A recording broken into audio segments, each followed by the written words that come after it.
Hello, film fans. Welcome to the Film vs. Film podcast. My name is Martin Harries, your host, and I'm joined by the film encyclopedia man, Boaz Dix. We are a couple of filmmakers on occasion, but mainly can't stop yapping about movies. On this podcast, every episode we pick a topic from a film that's coming out at the cinema or on VOD. Myself and Boaz pick our favourite film from that topic, or team up against a guest and battle it out to decide which film will become the greatest film of all time. If you enjoy this podcast, please leave us a 5-star review and subscribe. Please enjoy part 1.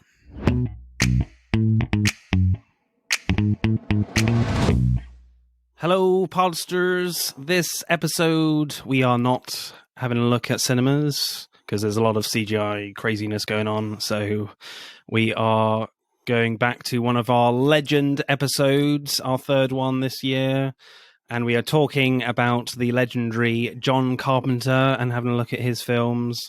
And of course, we have guests again, which is very exciting, from the Comfort Films podcast. John and Georgia, how are you guys? It's so lovely to have you back on. Yeah. We're great, and we're really happy to be back. We always have a great time talking to you guys, whether it's coming to see you or you coming to see us. So we love it. Yeah, we've missed you a lot. It's good. I feel like we're just shitting around like in a break room at work. You know what I mean? That's the vibe I get of this. Like I'm waiting for someone to say, "You guys, this is not work." Yeah. You guys, get over there. That's a long break. We would definitely get in trouble for that. 2-hour break. I would try to make it happen, though. I would try. I would. Yeah. And of course, I'm joined by the Mr. Encyclopedia Man, Boaz Dix. And don't worry, people, we have made sure he's done the blood test. He's all good to go. Not a simulation. You all good? Yeah, I'm okay. Yeah, just watch out for your screens, people.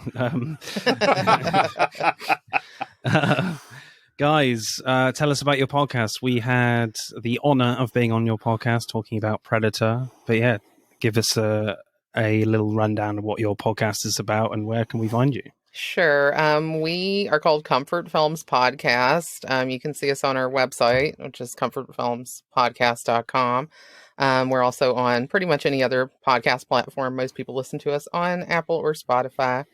And what we like to do is talk about movies that mean comfort to us and movies that we love to revisit over and over. Sometimes that means something traditional, like a family film or Christmas movie or a rom-com. Sometimes it means 5 weeks of crime movies, like it has in the last month. We just posted our 72nd episode yesterday, Nice. Which is The Godfather, and it is actually was the anniversary, 51st anniversary of The Godfather's release, U.S. release yesterday. So that was a really fun episode. We love doing. Yeah. And we did actually a John Carpenter month last year. So in October, we kind of go off the rails and do horror month. So we were really excited to talk about John Carpenter again, because we don't know if we can possibly squeeze another John Carpenter episode in on our show. But we're happy to come talk to you guys about him because we think he's a fabulous filmmaker. He's great. All right? Yes, thank you. Wow, I was holding that so long. Yes. Sorry. Okay. No, you're good. I'll shut up quicker. You were great. He's infected. Get away from him. Yeah. All right. If only my head could open up. There's like a dog in there. No. You know? Or a flower. Nice little flower. That would be a great party trick, Look what I can do.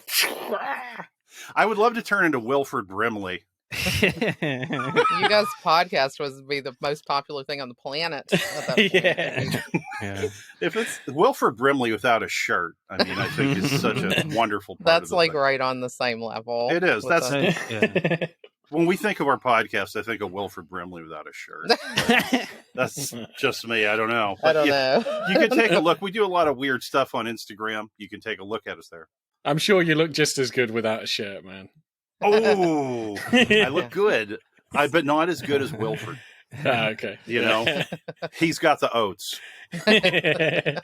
So you guys picked John Carpenter, the legendary horror director. I mean, what made you pick him instead of the other choices that we had? Well, he just has such a specific style. You can kind of see him working his way around a similar story throughout a lot of different films. And especially the two that we picked today actually are pretty complementary in that way. He deals with a small group of people in an isolated situation in a lot of different movies. And, there's also this like paranoia aspect and these different themes that he just keeps revisiting in new and interesting ways.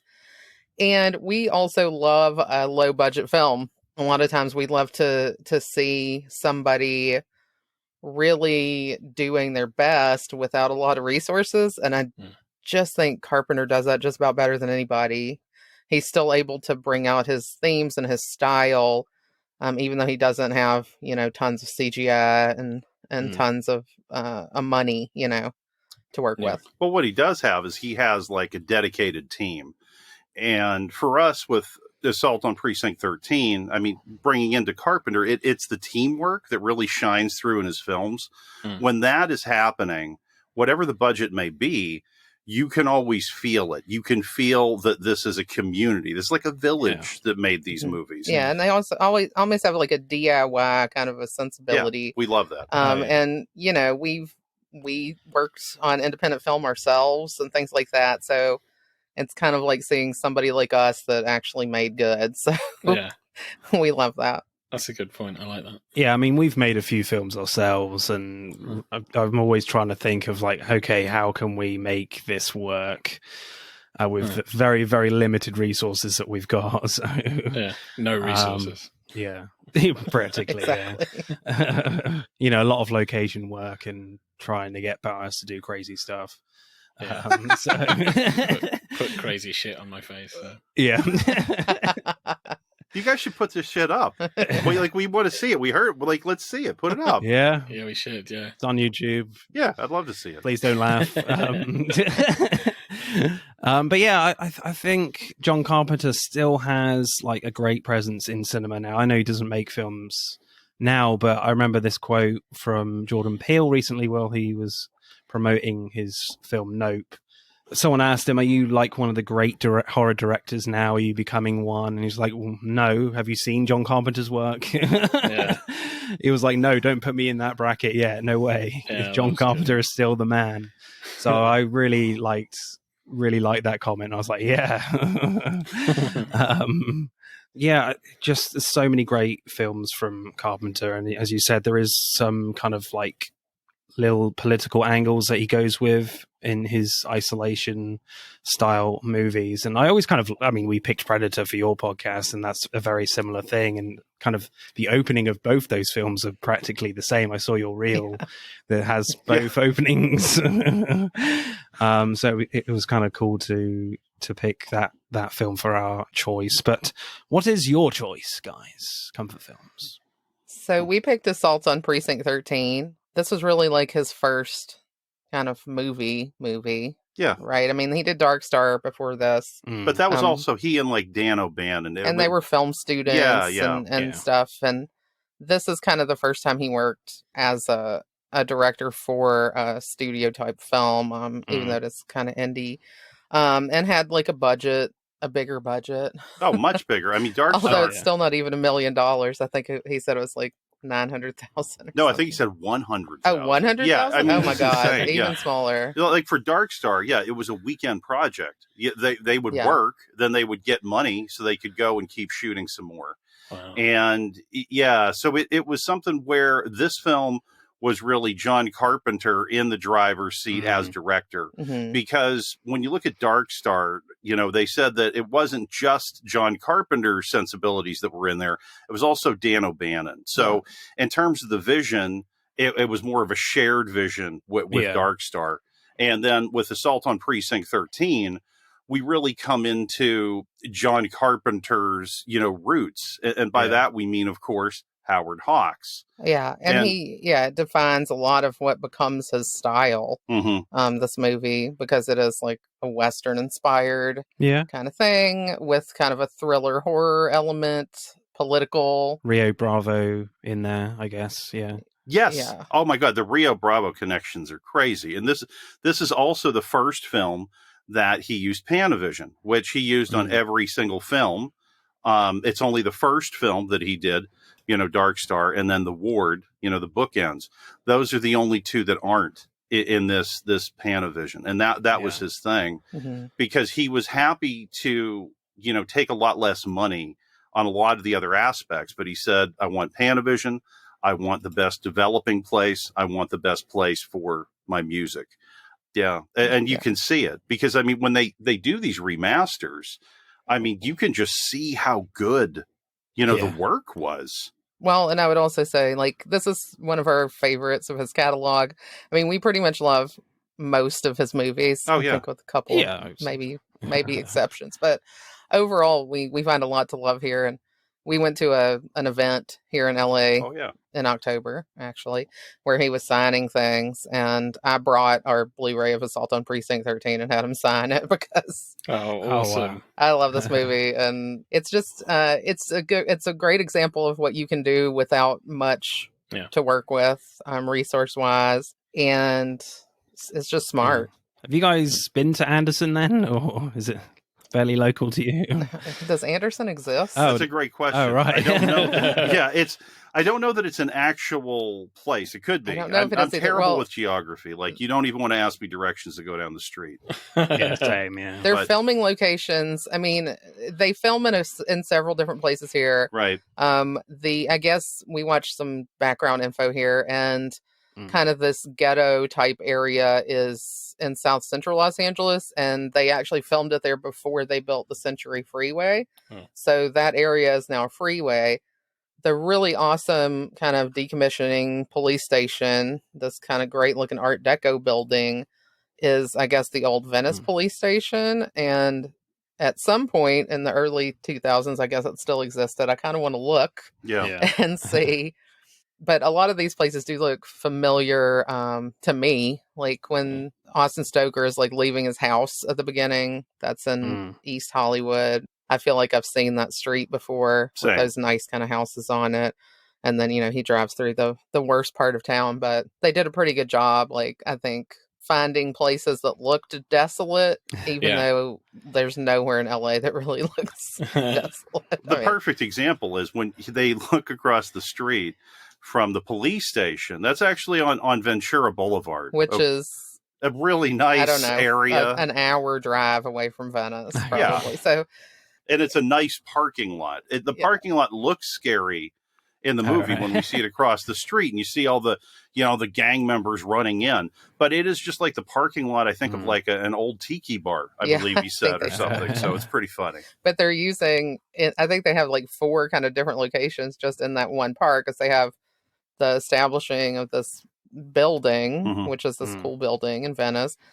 Then inside the building is a soundstage, and then these outside shots are like 2 different areas of Los Angeles that are completely far away. So with a phone booth that's just on its own. The isolated phone booth. Like it looks so nice too, doesn't it? It just looks great, I know. I thought that was really funny. Yeah, no one would rough up a phone booth. So, guys, what happens in Assault on Precinct 13?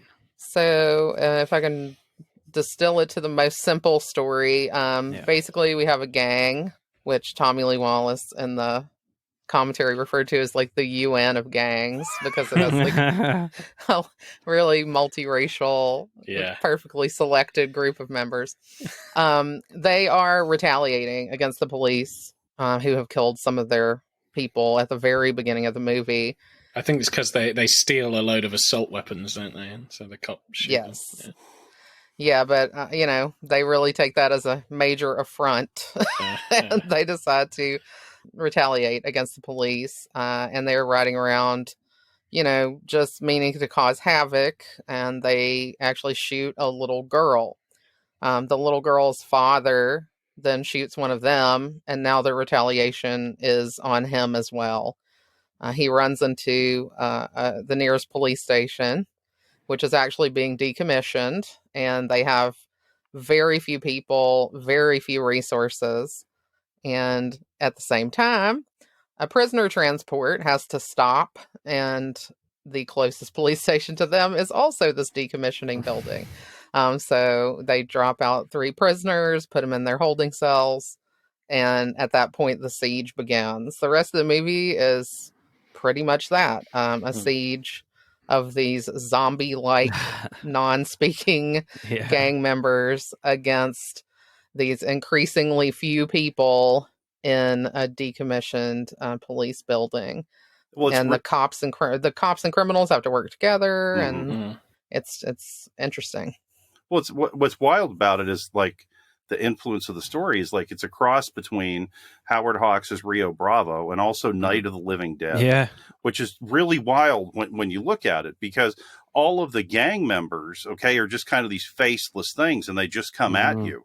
Nobody talks, and it's scary. And when you look at, Night of the Living Dead, there are different sequences that even correspond. They match up. Like there's this one scene, because in Night of the Living Dead, they're in a graveyard. They end up in this farmhouse, and they're holed up there as all the zombies attack them. And it's kind of like the precinct. I mean, we even have, a scene where a couple gets out of this farmhouse to get to a truck. They get killed. Very similar to what we see in this film. When we see, the prisoner run to the car, get in, and then there's the guy in the back seat when he's almost escaped. And that's like Halloween also. Like we see that later in Halloween when Nancy Loomis gets killed in that. But I don't know. There's so much. There's so much. Boaz, initial reactions to this one then? Yeah, I liked it. And I kind of agree. I think they did a lot with the limited budget they had, and there's some really good decisions in this. Yeah, I quite liked it. It's a little short, but I guess that's sort of the trade-off. But I was enjoying it quite a lot.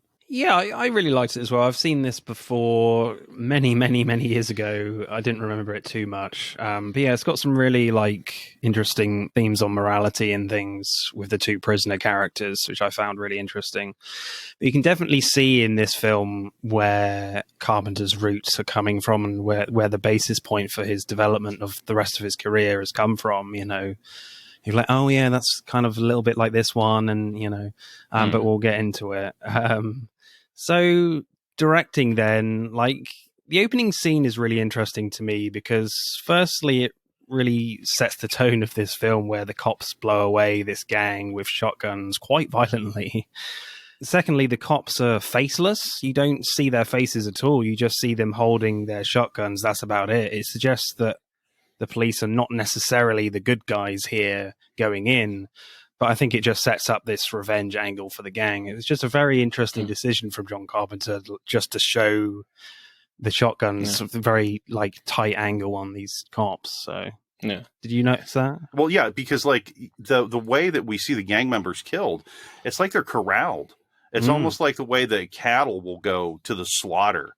Yeah. They're running through this tight corridor, this alleyway, and then the cops are up above and they just kill them. So it's like a turkey shoot. There's no way you could miss. It's like a Western again too, though, because how many times in a Western do you have people up on the canyon walls, and then people are walking through the canyon? Yeah, that's good. And they're kind of shooting fish in a barrel there. Okay. Yeah, no, I quite like that, and I did like the cuts to. Every time they unloaded a round, it would go to their shotgun, back to them running around, and then bang again, and then back to a cut of them shooting and stuff. Yeah, I quite like that. It was pretty cool. But you do get the sense that the cops are.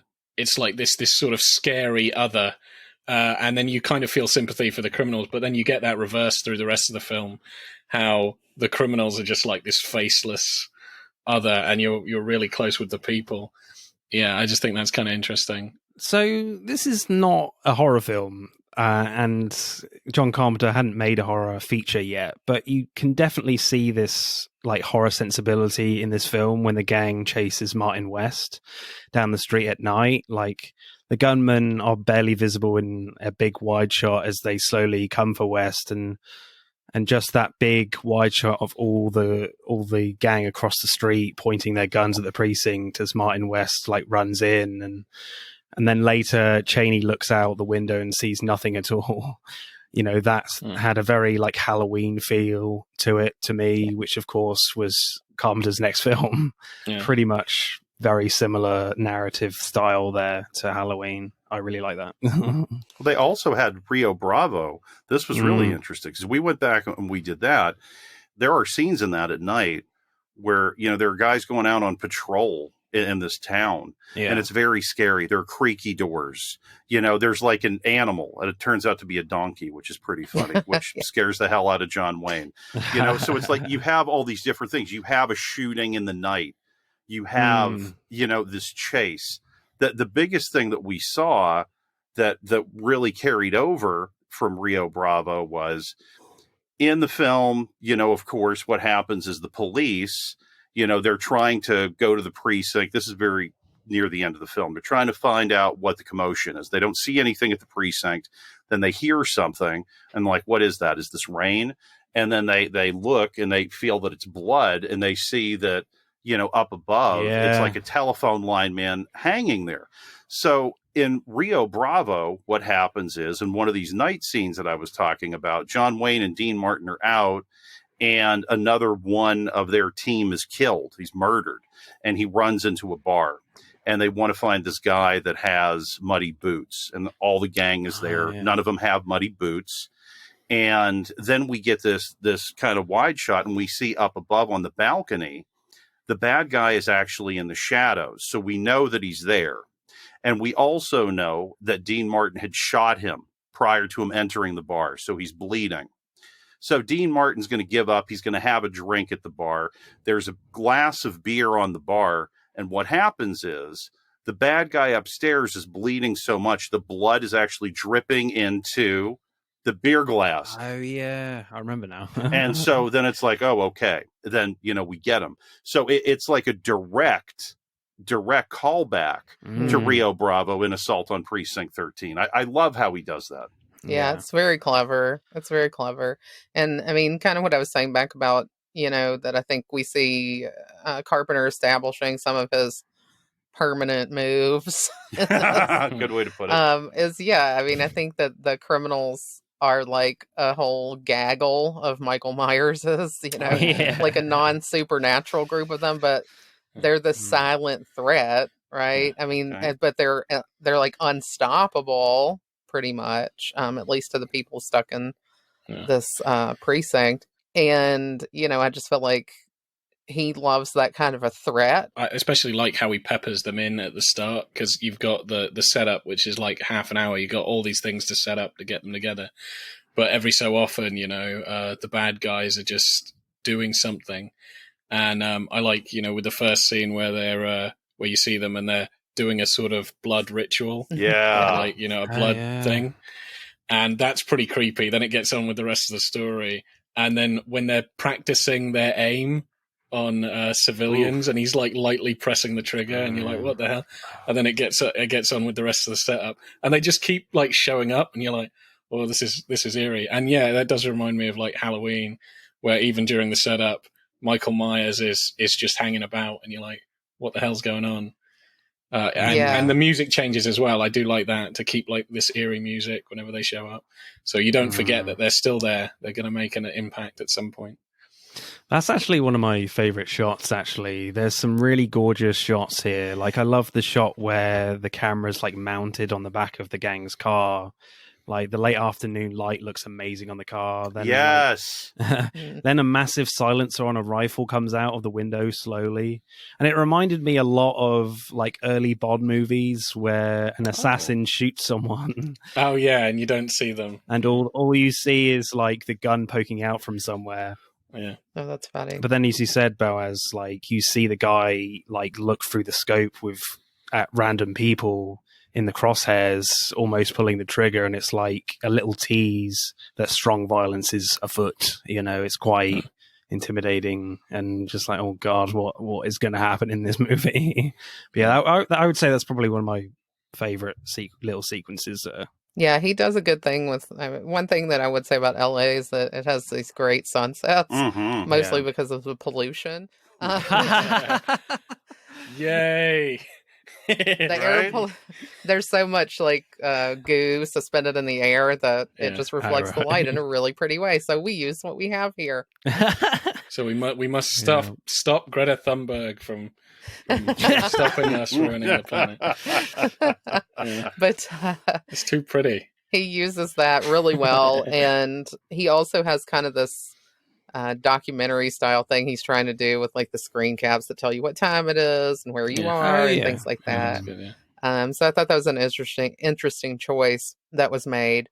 But I think John brought up a funny question, which was, why didn't this guy kill those other people that he was citing? I mean, is he trying to find the right one or what's going on there? Because that guy's nuts. I mean, all of them look nuts. He is crazy. Yeah, but when they're doing the blood thing in the basement, I don't know about you guys, but I was like, is this like a satanic cult? Like, is that where we're headed? Like, that's the vibe that it sent. What John Carpenter said is he was trying to again, go back to Westerns when people would make like a blood pact or a blood oath.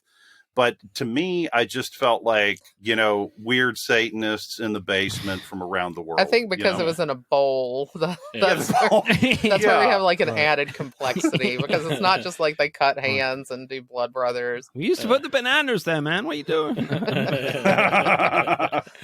Yeah, that's a lot of blood. The fruit bowl. It's ruined. They ran out of salsa for their potato chips. And it's like, there we go. That's disgusting. It's the right color. They're not cannibals. I want to see the extra footage of the guy coming in with a bag of tortilla chips. And be like, oh, God. You're sick, man. Oh, we need some blood now, people. Get us in the mood. Oh, God. Maybe they're trying to stave off the blood test from the thing, because if all of them are in there, you can't tell who's the problem. That's smart. Oh, okay. Yeah. I could go for that. A lot of blood in these movies we picked. Oh, yeah. Yeah, they're bloody. That's how we like them. That's what we do. I mean, the shots, though, I would say the same thing as you. It was like that night shot. It was 7 p.m. There's the exterior of the police precinct, and it's incredible with the sunset. And it's like we see the yellow lights down below in the precinct, and then we see the sunset, and then we have a cut. Again, it's like, it is, just like you said, like a Bond shot at night, where you have the headlight, and then you have like this crazy, beautiful sunset behind them. And they shot that actually kind of near us, near the Burbank airport, which we found out, which was funny. But it almost looks like, I don't know, the demons have been set loose. It's like they're fresh out of hell, is like the feeling that you get. And it gives a real sense of terror that it's coming, and you're not exactly sure. I mean, maybe that's why the guy doesn't shoot. I think it's probably more of like, you feel like he could do anything. Well, but also he wants to pick like the most horrible victim. So like the little blonde girl in pigtails, just like perfect. Yeah. I mean, or the ridiculous ice cream man. The ice cream man. What the fuck? They put the gun in his mouth? I mean, I was like, that's not suggestive. You know what I mean? Like, could you imagine if he vomited like though? Like, dude, you pushed it too far in. Jesus. Well, then you would see his brains for sure. So. The ice cream man was so out of his element. Like, I can't even believe he had a gun. Why is he delivering the ice cream out there? Actually, I think this is the thing. He hates ice cream trucks. So. I think there's like a secret plot hidden somewhere in there, because it's like that ice cream man must have known them. Like, he's looking over his shoulder. Yeah. Oh. This is just a dark car. He's like, I'm not selling ice cream today. And he sees the car and then it disappears away from him. And then he starts selling her ice cream. So to me, he knew 100% who these fucking guys were. Yeah. Maybe he's he could be a drug mule with an ice cream truck. Yeah, he could be something, yeah. What if they stole all his ice cream? Yeah, that would. And like, he was just like, not again. Yeah. Not today. Not today, Satan. Yeah. Third time this week. Yeah. Fresh out of ice cream. Got too many complaints about brain freeze. Well, he has on like that happy shirt with all the balloons, and he seems like, kind of a friendly guy. And, when the gang pulls him out, and it's just like, they do that to him. It's just like, Jesus Christ. You know what I mean? And then you feel like this is like a major violation. We can't go any further than that. Yes, and then exactly, that's what we find out. And then you're like screaming at the television, don't go back. She comes back, she gets shot. And what was interesting about this was the effect. They actually had like some tubes in the back of the ice cream cone. So that's how it looked like she got shot. It would just spray her. And they said at first that, that she was scared, about dying, which I totally get it, but then after she did it the first time, it was kind of fun. Kill me again. Exactly. Well, you've been recently shot on camera when you were in awesome. Babylon. Yeah, it's scary shit. PTSD. I'm like, if you are sitting there and you keep seeing a guy coming through the door and pointing a gun at you, and it makes like a real sound, and then like there's blood shooting out of you and shit is exploding. Yeah. You're like, did I die? Yeah. Did I go? Yeah. Did I actually die?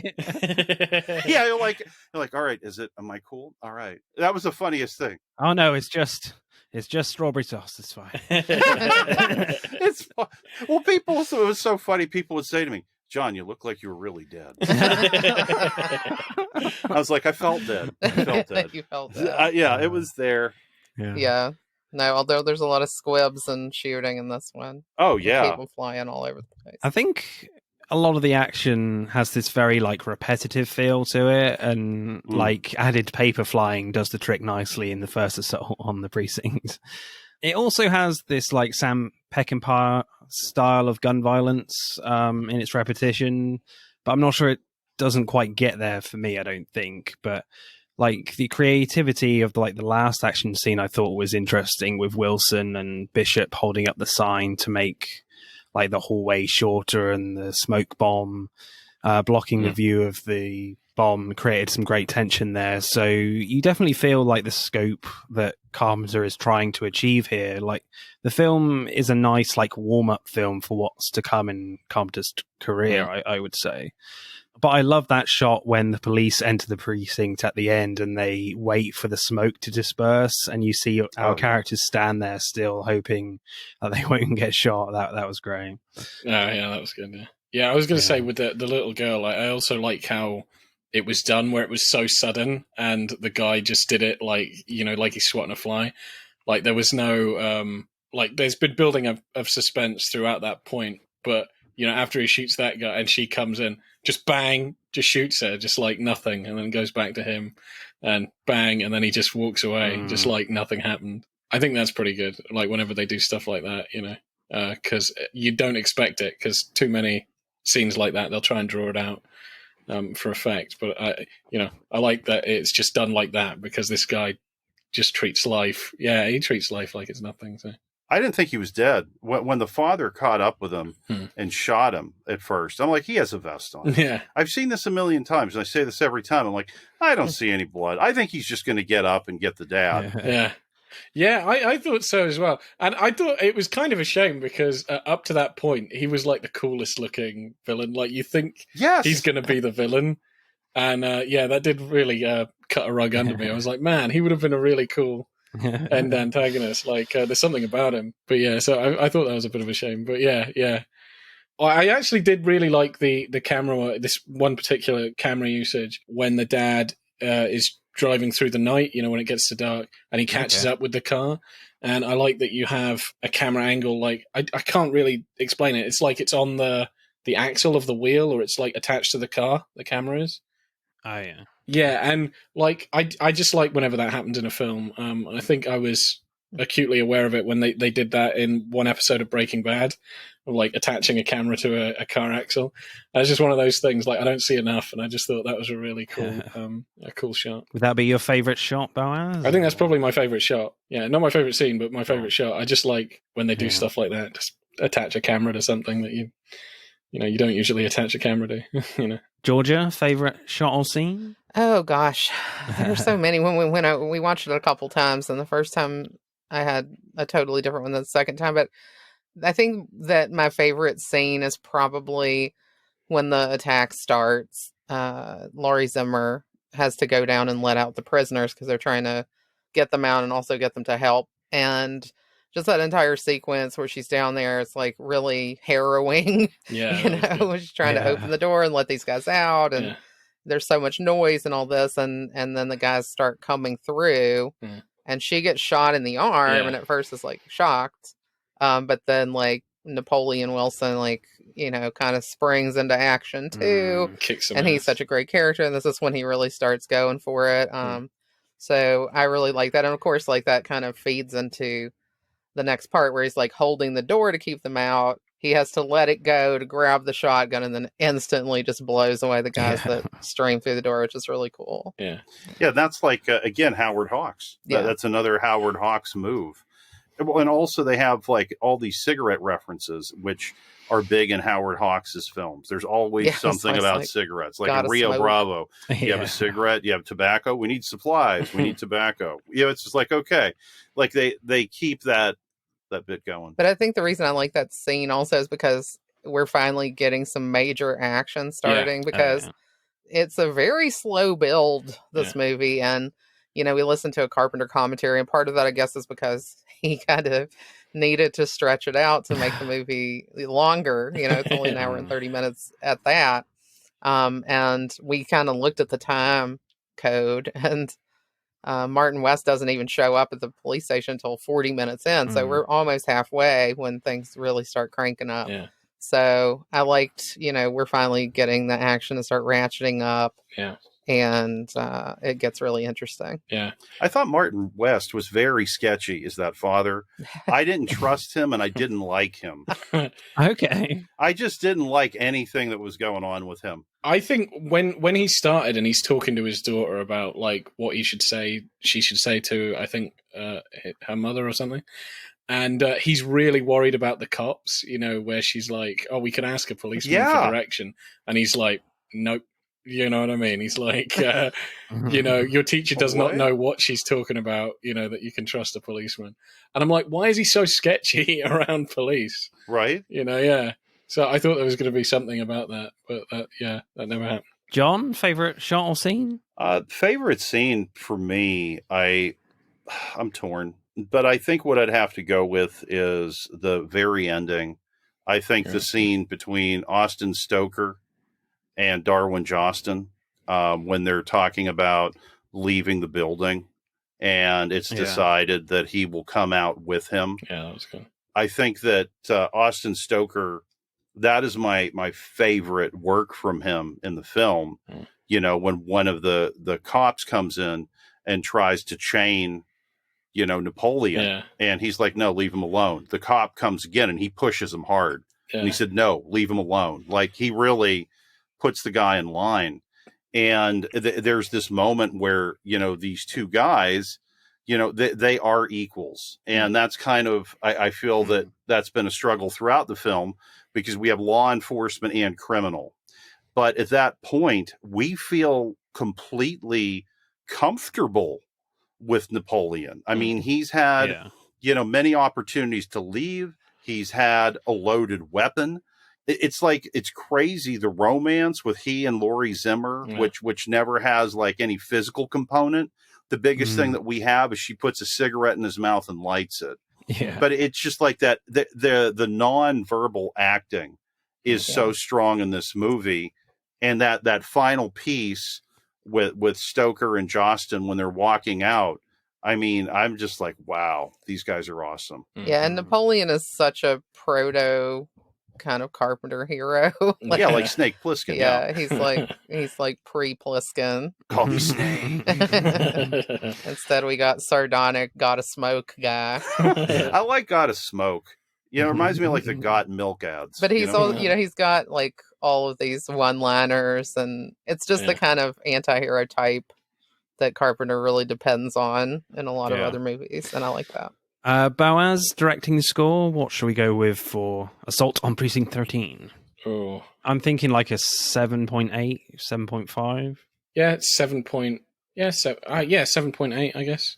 I feel like this is like the training wheels movie for John Carpenter, even though he made a lot of shorts and stuff before this. But I'm not necessarily thinking that you're left wanting more, but certainly thinking of like a lot of cinema now. But there's a lot of great stuff here. But yeah, I think I wouldn't necessarily put this in my top 3 or 5 Carpenter films for me. So I think 7.8 would be fair for me.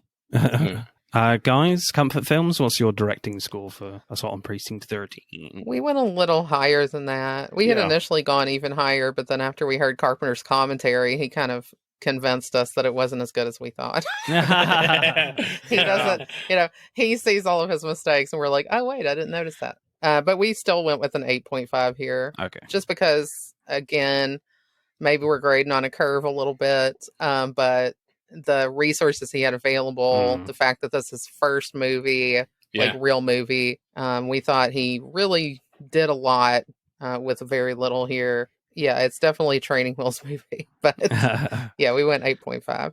Well, for a project like this, your first one out of the gate, what impressed me so much is he knew what he wanted from his shots. And, the pacing, he talks about it a lot in the commentary, and I do agree. It should be faster. And then there were different reasons for that. For example, like dolly shots where he didn't have much time. Yeah. Or he didn't have much time in general. So, there's a shot where we see Austin Stoker getting into his car at the beginning of the film.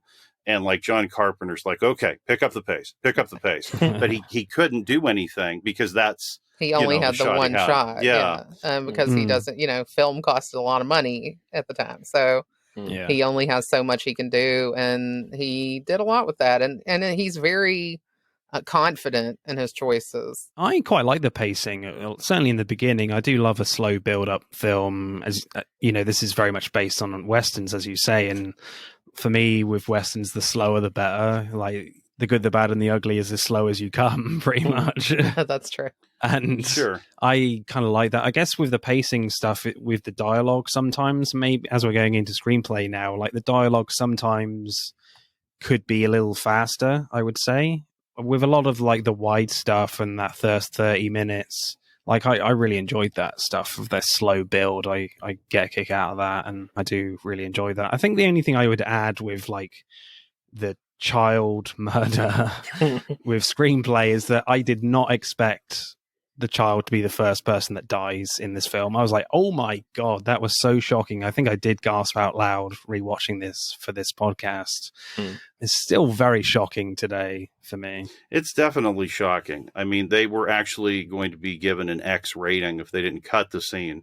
Yeah. So what they did is they cut the scene and gave that to the ratings board and then sent out the one with the actual murder. So that's how they got around that. Very audacious, and it worked. They did it. Well, it's for me, the problem, I don't mind a slow build. There are a lot of slow builds that I like. I just feel in this film that in terms of the actors that he was working with, he wasn't working with people that were as experienced. And, some of the dialogue, Carpenter says himself may be a bit clunky, but you have actors out there like Jack Lemmon, not that I really see Jack Lemmon in this movie, but just to give you the idea. It was a very different film.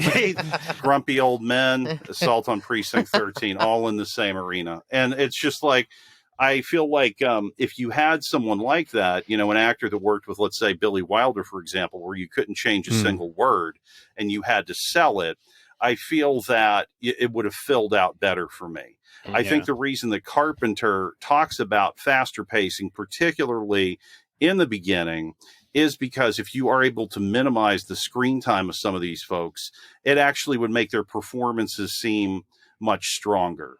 I feel like acting wise, we have some that are excellent and we have some, that still have some experience that they need to gain.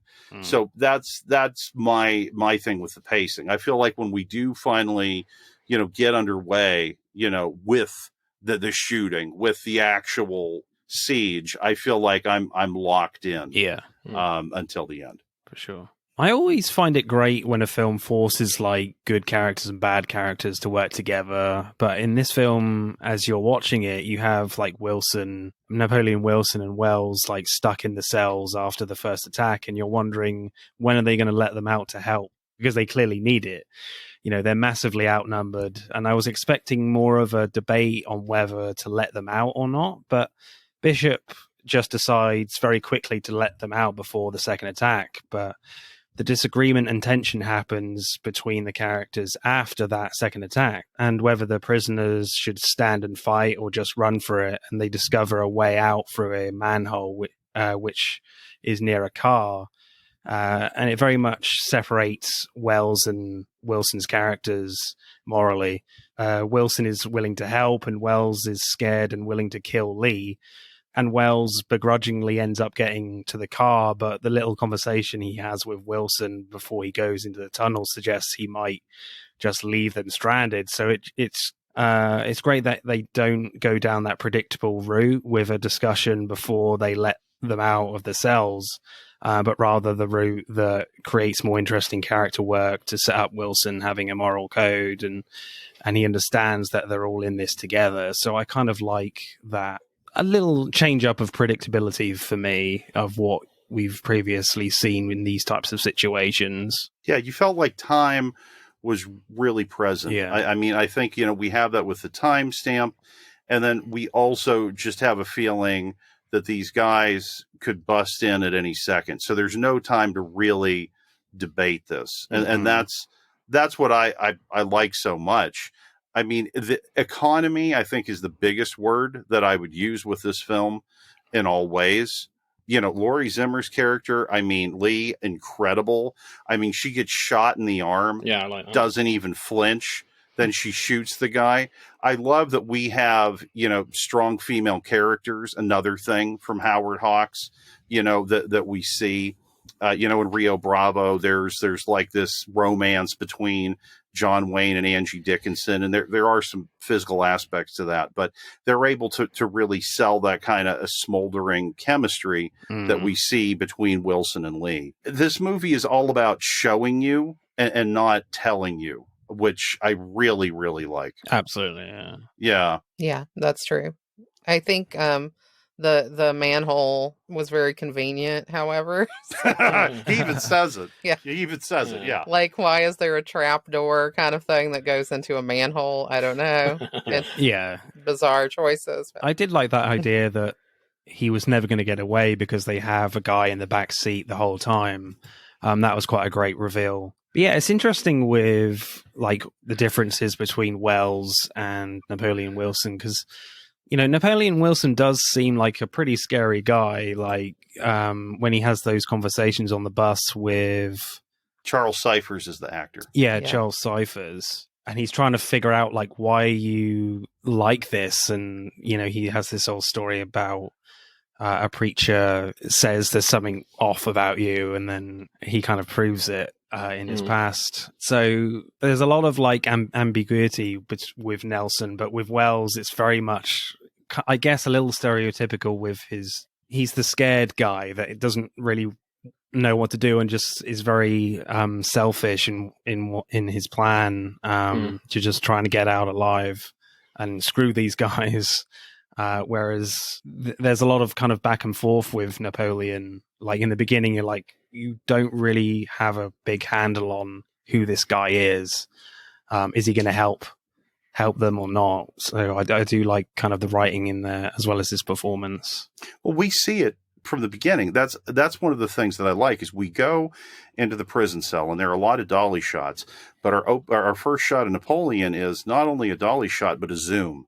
Like we get right into him, and I get a feeling, almost like with like a Hannibal Lecter or something. We understand that this is a big deal, and we understand this is a guy that can move very fast and kill you. And instead of like, being jittery and jacked up and yelling and, foaming at the mouth, he just sits there, which is so much more scary. And then he has that interaction with the warden, which again, it tells us everything. The warden, hits him in the back of the head, knocks him off the chair. And it's like, somebody's like, is there a problem here? He's like, oh, no problem. I'm always falling off of chairs. I don't sit in chairs as well as I used to. Yes, that's it. Yeah. That's a great line. Yeah. And then he gets his revenge. Yeah. He trips him up. He throws the thing. Yes. And then he goes, he doesn't stand. He doesn't stand as good as he used to. Yeah. Yeah. That was brilliant. Yeah. And that's it. It's the reciprocity. So it's like, I don't know the Napoleon Wilson story. I would like to know, but I think that the mythology of it, is part of it. Like, we don't know. Yeah, I think it's kind of implied that whatever he did was fucking horrible. And, you know, so... You don't really want to know, though, do you? Yeah, I don't think you would want to know, because at the end, I really like him, and I think if they had revealed what it was, and like they're hinting that it was something really bad, so... But I think you just hint at it enough so you think, oh, he could be the bad guy, and then he turns out to be a badass. So you're like, oh, maybe I was wrong about you, and maybe what you did wasn't that bad, or whatever. I can make it up in my head.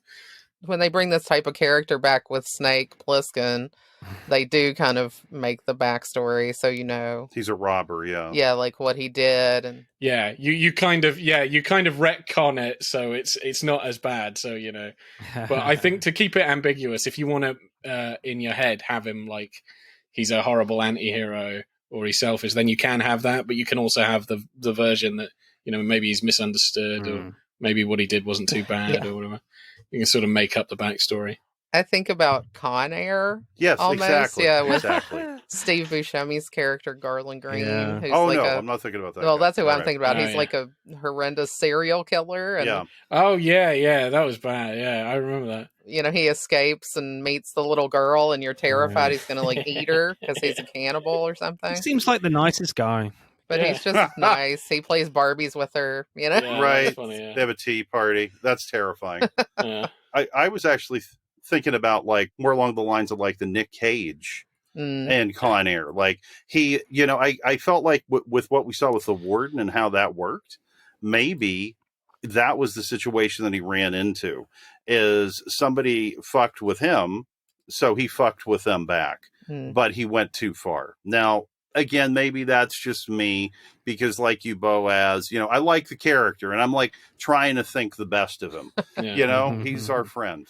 I don't know. He should be a teddy bear. Yeah, I think they leave enough story-wise where there's a lot of little bits around the peripheries that are just not explained, but there's something hinted to. So as I said, I feel like the ice cream man knew something. I don't know what it was, but it feels like he's more tooled up on what's going on. The father as well, he seems like he's hiding something. What's funny is they set it up throughout the plot that he's hiding something. Even the other people there, they're like, I don't trust him, I just don't trust it. They keep mentioning him when he's even not in shot. And so I kept thinking, is he going to do something? But he doesn't do anything. So it just feels like there's so much lore that he's building in the background, but just not exploring. So I'm not sure if he was sequel baiting or just making everybody very curious about the world intentionally or something like that.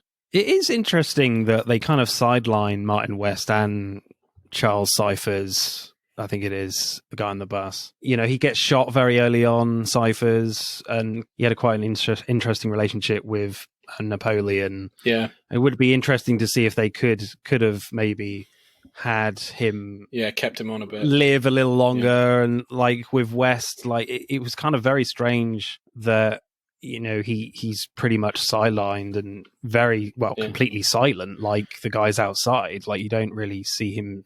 Well, you don't really see him at all, and you don't hear him at all. Yes, it's very much they're playing on the angle of he's just in complete shock.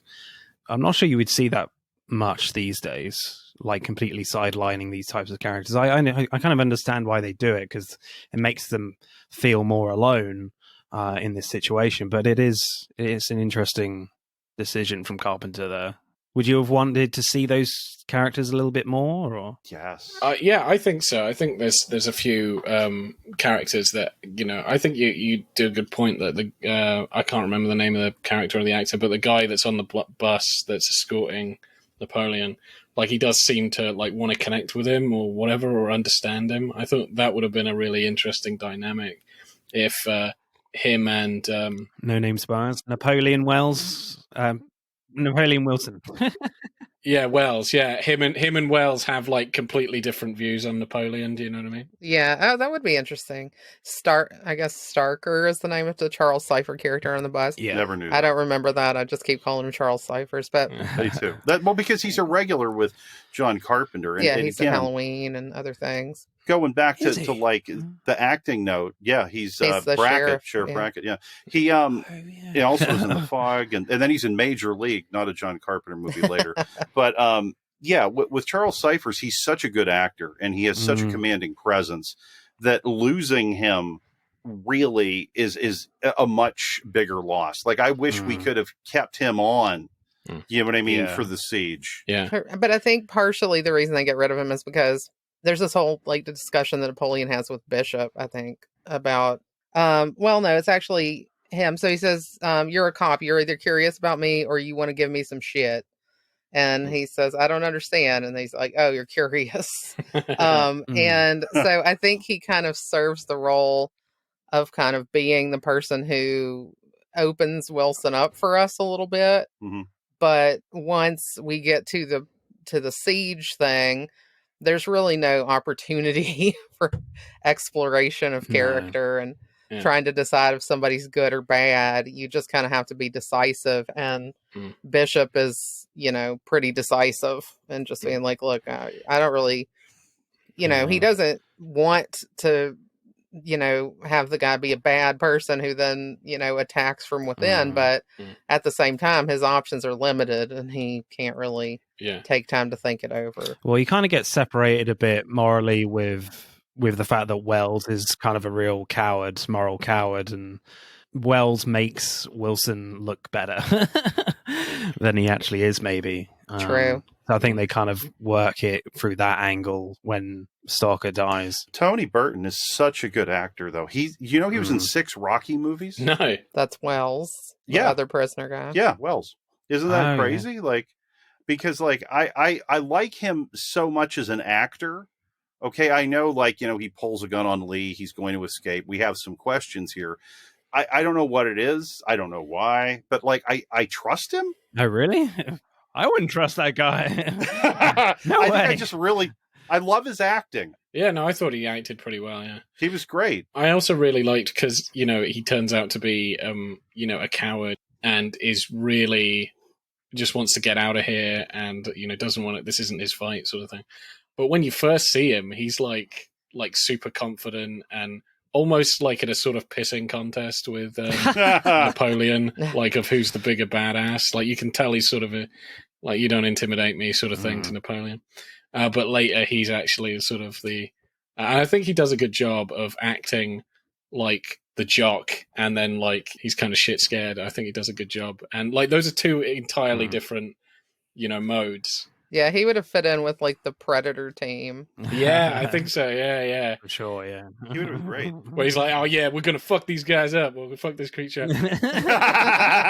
And then like he's bawling in tears and, running scared and stuff. Yeah. Well, what about like, I saw this in his credits. I don't remember it. Our guy Wells, Tony Burton, was in The Shining, guys. Was he? Yeah. Who the hell did he play in that? I saw the name and I was like, who? Like, I don't even remember this character. What was the name? Did he play the old woman? Yeah, The guy in the bear suit, maybe. Yeah. Maybe all the ghosts. He played all the ghosts. And Jack Nicholson. He's that good. The invisible one. He was the stand-in for Danny. You know what I mean? That would be hilarious. It's for Danny. Let me see. Let's see if I'm nuts. Because I'm serious. I saw this and I was like, God. Yeah, he's right here. Tony Burton played Durkin. Who the hell was Durkin? Is. Who the hell was Durkin, guys? I gotta check this out. Know. Durkin. Gotta be the guy in the bear suit.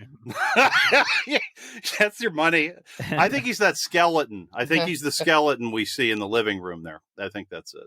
The lobby. While you're searching, favorite lines, I think mine would have to be first time I ever saw a preacher. He said to me, "Son, there's something strange about you. You got something to do with death." Yeah, that's a good one. Being real young, I believe him. Turned out he was right. That's no answer. Favorite line, John? Gotta smoke. You know? Yeah. It's simple, it's great, and he brings so much to it. It's wonderful because, again, Darwin Jostin was actually a neighbor of John Carpenter's, which is totally wild. And it's just like you feel like you get to know this guy. And I really like how low-key he is.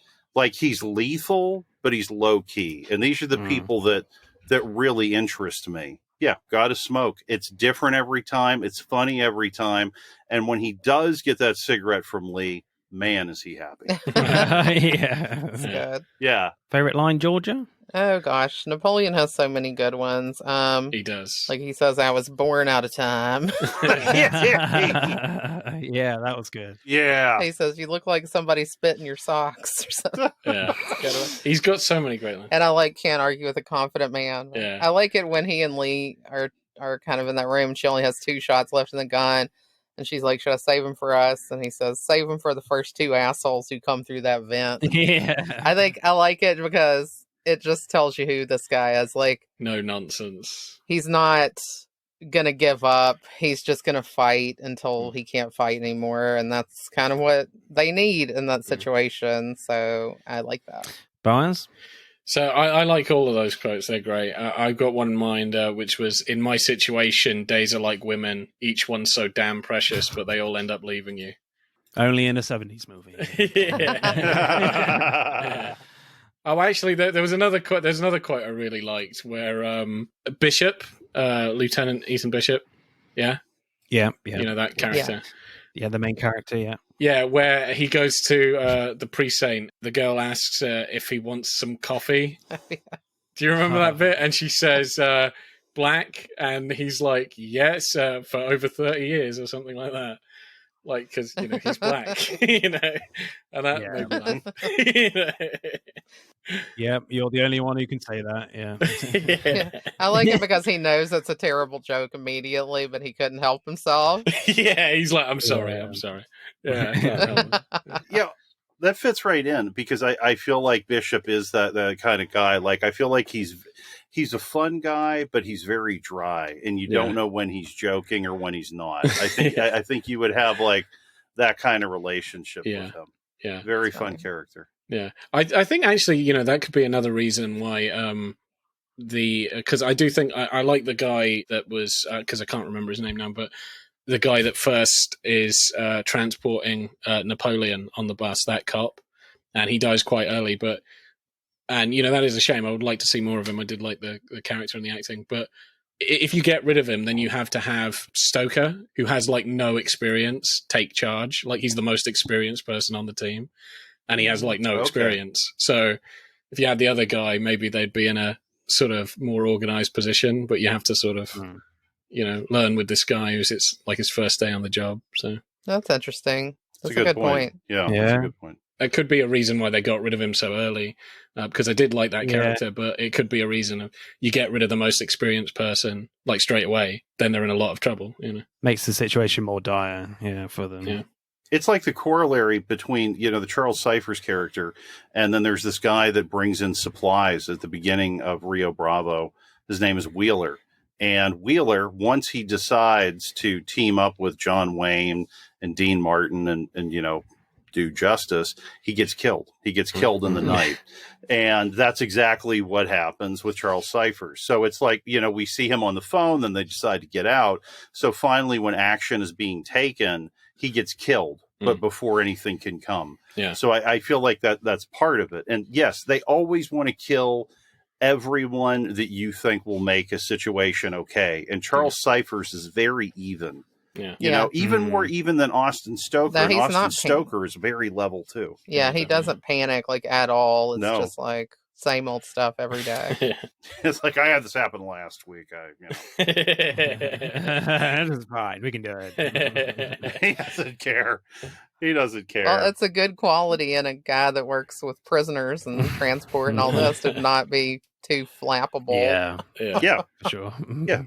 It's an unstoppable guy. Like, I mean, he got, Austin Stoker to let him drop off these prisoners when there was no way, that should have been something that was allowed to happen. Oh, yeah, it shouldn't have been allowed. Yeah. He's like, we're not actually open. He's like, you're letting us in, aren't you? Yeah. Yeah, go on then. Yeah. It's fine. We'll basically move to the other place, but yeah, sure, let's bring some prisoners in. I mean, by the way, it is Los Angeles. There's like a police station probably like every 2 miles or something. Oh, really? Like, no, we need this one. This is the one. Yeah. Screenplay score, Boaz? What should we go for Assault on Precinct 13? I'm thinking an 8.3. Yeah, the script is pretty good. Maybe just an 8. Just an 8? 8.1 then? Yeah, right. Yeah, I quite like the, just the character dynamics and from a moral sense. Can you trust these guys or not? The prisoners. Yeah. So I do like that aspect. So 8.1, I think. I also think there are some great lines and characterization as well. Comfort films? We went around that same. We were hovering around the 8 area, but we went with 7.8. Okay. We thought overall the combination of the Rio Bravo, Howard Hawks kind of story with Night of the Living Dead was really a brilliant choice and really well executed. But we just felt sometimes things got a little clunky and some plot type things were a little convenient. But overall, like if you're not picking it apart to death, it was still great. So 7.8. It's a very solid script and it's a great concept that we see through from start to finish. Yeah. And along the way, we see a couple of things. Once again, I'm on the Martin West character, this father. What? Like, I mean, we've got to get, the nanny out of this bad area to come with me to my crime house. Like, what? Like, I don't, that to me was that just sat really odd. And I also, didn't know if there were more beats that were being played for humor, because if we looked at that scene in a vacuum with Martin West and, the girl, I believe her name was Kim Daniels. I'm not sure. It's just like you have this all-American clean cut, Disney actress, because that's what she did. And then you have, this older soap actor, right? So it's like you have, the father looking all amped up. And then, you have, Kim Richards is her name. Kim Richards, is the daughter, just so peppy and happy in spite of her dad's, like, in my opinion, like, clear insanity. Total sketch, yeah. Sketchy behavior. It's like a bit from Airplane. Sus Dad. That should have just been his name. Roger. I don't know if he had I don't know what the character's name is, but I'm just gonna say Sus Dad. I think Sus Dad should have been marked as such. I think he actually in my opinion, I think he should have played like a bigger role after the the vengeance or whatever. There should have been something with him at least towards the end. Yeah. I felt that was a missing plot point. He was just like a corpse. Yeah, acting then again, it was kind of weird with his Adam West's just very blank. Did you say Adam West? What's his name? Well, like Batman. Martin West. Martin West. There you go. Yeah. Batman wasn't in this film. What the hell are you talking about? That would be great if it was Adam West.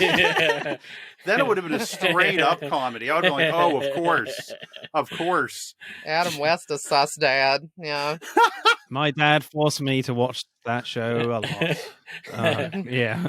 Zowie. Yeah, no, I think Batman could have dealt with them in like 10 minutes, all this. Oh my God. Yeah. Very different film. Totally. I wasn't sure about the acting from Laurie Zimmer, who plays Lee, when she's trying to unlock the cell to Napoleon Wilson, and one of the gang members breaks through the door and he shoots at her, and then the shot grazes her arm, and her expression doesn't change at all. I thought that was all right. That did strike me as a little odd. I kind of just interpreted it as like the adrenaline and stuff, like she's got. Yeah.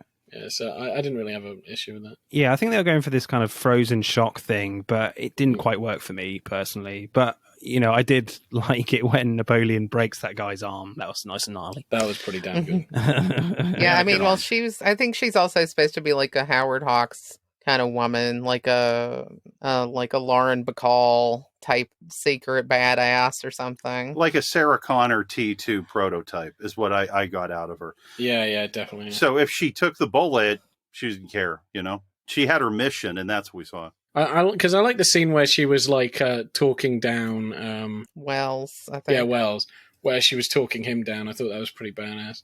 I also think she kind of is a good juxtaposition to Julie, who is like hysterical. I didn't exactly feel much when she died. I was like, oh, okay. That was expected. Yeah. You're just screaming all the time and what have you, shouting. You're going to die at some point. So yeah, I didn't have a problem with Lee. Yeah, this was Laurie Zimmer's first movie also. So I thought she held her own pretty well. And I think that in the first kind of part, when she meets Bishop, it felt a little weird. I'm not really sure what they were going for with that. But once Wilson was on the scene, like I thought her stuff with him was really good. And I felt it was really believable that there could be like this attraction between these two people who are really different because of the situation. So. Yeah, I thought they were really good together, as you guys have said, but just the gunshot thing just struck me as a tad odd. I was like, your expression has not changed whatsoever. You've just been shot. Tis a flesh wound. Yeah. It's like, I'm fine. I just don't have my arm anymore. Let's carry on. Maybe she just secretly has peripheral neuropathy and can't feel anything. Yeah. Paralysis.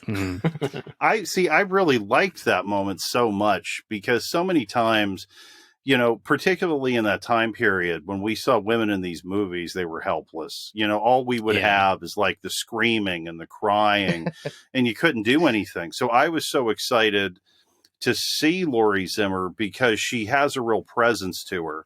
And, like if we put like Arnold Schwarzenegger in that scene and he got shot in the arm and didn't flinch. You would believe it. Yeah, exactly. So, true, so it's like, if she did it, I don't know. I really liked her. She is really, at the top of the heap for me in terms of the actors. I will say that I did have some confusion with her first meeting, with Bishop. I did feel like maybe we were trying to say that there could, possibly be some kind of love triangle. Oh, okay. That was initially an idea that was dropped. I think you're probably right, but yeah, they have no chemistry, and it did feel none. No, not at all. No, it does feel really awkward when they talk to each other, like really, really awkward. And I think you might have a point. Like that scene might have been there because they're like, "Oh, let's maybe build on a love triangle." But she's only right. It didn't work. Yeah, she can only really talk well with Napoleon and with Bishop. It just falls flat. So maybe they were like, get rid of that idea. That would be a terrible idea.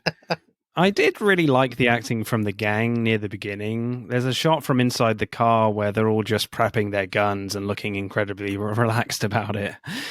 Like they're so comfortable about what they're about to do, it just makes them seem more dangerous. Like Frank Doubleday, who shoots the little girl. My God, that guy was so cold. Very scary. Yeah, that's what I was saying before. Like, I wish he sort of stuck around in an ideal world. Like, this film does kill off like some pretty cool actors really quick, and he, even though he has no speaking lines, I thought he was a really badass villain. Just how he acted. But I wasn't sure about his death scene though. No, it looks great to begin with, where he's just standing out of the car looking so confident he's going to kill Lawson, letting bullets fly, but Lawson shoots him several times, and it's just like he thinks he's the Terminator and just looks down like, oh, I've just been shot. And then just falls over like a bowling pin. So, yeah, that wasn't amazing. It was Michael Myers-y again, though. I mean, like... Yeah. When Michael Myers gets hurt or, stabbed or whatever, he's always just like, oh... Yeah. Whatever, Yeah. Well, the inspiration for the gang member we heard in the commentary is that he wanted to just be a machine. He didn't want to have he didn't want to show any emotion. He's standing outside of the car, and I felt like he would have had on a bulletproof vest. This is a guy that knows his way. Well, and they're around going a knife fight, a gunfight. They're going into a huge fight. He's like, oh, I forgot to put it on. Damn it. He just didn't care. I mean, that was weird to me. And again, him being killed, I really thought he was going to get up. I really thought he was going to get up. Yeah.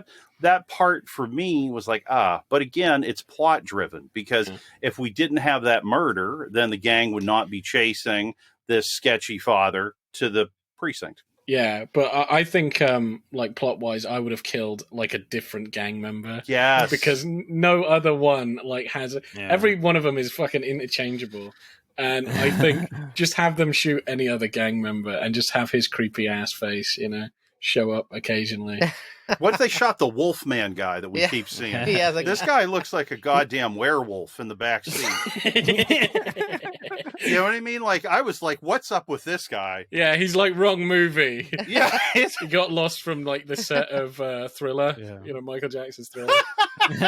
Just showed up in the wrong film. I was like, oh, shit. I would have bought it. Like, I mean, I would have liked if, like, a little gun came out of his beard or something. Like, that would have been his big move. He opened his mouth and just had, like, teeth. Just that'd be funny. Just wolf teeth. Ate out of a dog bowl. Like, these are the scenes we needed. But Absolutely. Yeah, I'm with you. That one guy, that one particular actor stood out to me so much somehow as the leader of that group. I know, and he died so early on, and you're like, he was so cool. I don't know why. He was so cool. Yeah, well, it's kind of like the same thing, though. They had to take him out because otherwise the people would have had no chance. Yeah, I think that's probably a good idea. If that guy was still around, then he wins. That's it. Yeah. They're screwed. Well, and then it would have gotten rid of the whole faceless thing that they had with the gang, because after that we true. We just, again, it was like Night of the Living Dead. It was just these zombies. It was just this horde. And what you talked about earlier, Martin, with the repetitive nature of the action. Now, this is interesting to think about. Now, John Carpenter's a big fan of video games. Now, at this time period, I don't know what, was available in terms of video games, but this game, I would play it because it's like people come, you kill an entire horde, then another one comes. So it's like, that's kind of the vibe that I get from this movie is like a video game. An older video game, one board. Like a on-rails shooter or something. Yeah, and you shoot everybody in the room, and it's like level 2. And that's then they really come cool. again. Well, this is like, before there were really a lot of video games, so... It was just like Pong. Well, pinball was big at the time, and pinball had a lot of art, and it would have a lot of art on the actual playing board and up on the scoreboard. And the imagery on those things was always so impressive. I mean, it's much later than this, but I'll throw it in just for fun. There was this really great Guns N' Roses pinball machine. And it was like, where you shot the ball, it was actually a rose you pulled out. Oh, that's cool. Or actually, was it a gun? I can't even remember. It was a great game. Either way. Anyway, nice. Back to the movie. Favorite performance, Georgia? I've got to go with Darwin Jostin's Napoleon Wilson. It's a fantastic character. Fantastically played by exactly the right person. I mean, it was based on his kind of real life wit, I guess. Yeah. So I think it was really excellent. He sticks out, most interesting and complex character in the movie. Yeah. John? I am the same. I am going with Darwin Jostin. I mean, he really grips you. You want more of his story. If the film dealt with more of his story, I mean, yes, it might be harder for us to like him if it was, the grim story that it could have been. But I wanted to see more. I wanted him to get away. I wanted there to be some kind of loophole where they thought he was dead, and he and Laurie Zimmer took off into the sunset. That would have been incredible. And then we just see Austin Stoker just tip his hat and be like, "Yeah, they all died. I don't know what happened. They're all dead." Yeah, that would have been cool. Right. Boaz, are we going for a full house here? Darwin Johnson? I'll go with the ice cream man. Ice cream. I'm striking out against the head. All right. Ice cream man. You know what Yeah, I mean, I would have vomited had I had a gun shoved down my face. I don't think anybody... Well, he did bring a lot to a small role, that's for sure. He's just supposed to be an ice cream guy, but he really, you had a whole world built around that guy. Exactly. Yeah, he had that gun. Yeah. What did he do with that gun? I think if little girls came with the incorrect change for an ice cream, he just like it's an extra nickel, bitch. You know. Well, he's selling in a rough neighborhood. You know, I guess like I can actually see why people would have that though, because you know, the ice cream truck, they're taking a lot of money from kids, and I bet that they were targeted for petty robbery type stuff. Yeah. So he's got this gun. What, from little boys and girls, you know, with balaclavas, and you know. Did not serve her chocolate sauce. You're dead. Well, he was so scared though, and like I would be terrified. I'm not saying like I would be any way braver than the ice cream man. Why was he in that neighborhood? Exactly. If he knew they were there, he has a gun. Yeah. It should have been more of like, okay, here we go, get the gun out. You know, not a freak out. The guy has a truck, and I'm assuming he can go where he wants. I mean, unless maybe he's working for like, you know, an ice cream truck like group or something. But if that's not his route, what if he's like a rival gang, but they're of ice cream truck drivers? He did look like a guy that would be in like a mafia film of the 70s, so maybe so, you know. Yeah, I think he's the ice cream mafia. He's the head of the ice cream mafia. He's stealing their extra chocolate sauce. But, I mean, otherwise, roll on down to Beverly Hills, guy. Like, just go sell to the rich kids. Well, he had all those balloons on his shirt, so maybe his gang was the Balloon Boys. Yeah, maybe, yeah.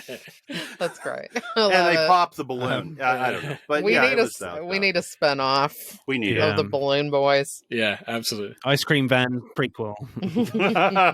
Yeah. So, but in all seriousness, I would actually go with, you know, Napoleon. You know, I just think one, he's cool. You know, he's a great character. He's acted well, but he just oozes cool. Do you know what I mean? He's just so cool. He brings out a lot of ambiguity to his character with that. Yeah, absolutely. Yeah, he just comes across as like a little scary, but like a badass and just really awesome. And acting score, Boaz, what should we go with? 7.7? 7.4? 7.8? 5? 7.7. Yeah. 7.7. Sure, why not? Okay. Georgia and John? 10. No, just for Darwin Jostin, but 10. There were some other people who were bringing down the scores. Get to average it. We're right in the same area with you guys. We went with 7.5. All right, yeah. Cool. Right, let's add up the scores then for Assault on Precinct 13. Assault on Precinct 13 gets 47.4, which is not too bad, I would say. Not too bad. Not too bad. Pretty good for such a low budget film. Yeah. That's it for part 1. Thank you for listening. We hope you enjoyed it. Check out part 2 to see who wins. But don't stop there. Get involved and tell us what your favourite films are relating to the episodes. Send us a DM or comment on Instagram and TikTok at Film vs. Film Podcast, for Twitter at FVF_podcast. If you do, we'll give you a shout out on the next episode. If you're feeling really generous, you can buy us a one-off coffee at our Buy Me a Coffee account. Remember, please leave us a 5-star review and subscribe. Pod signing off.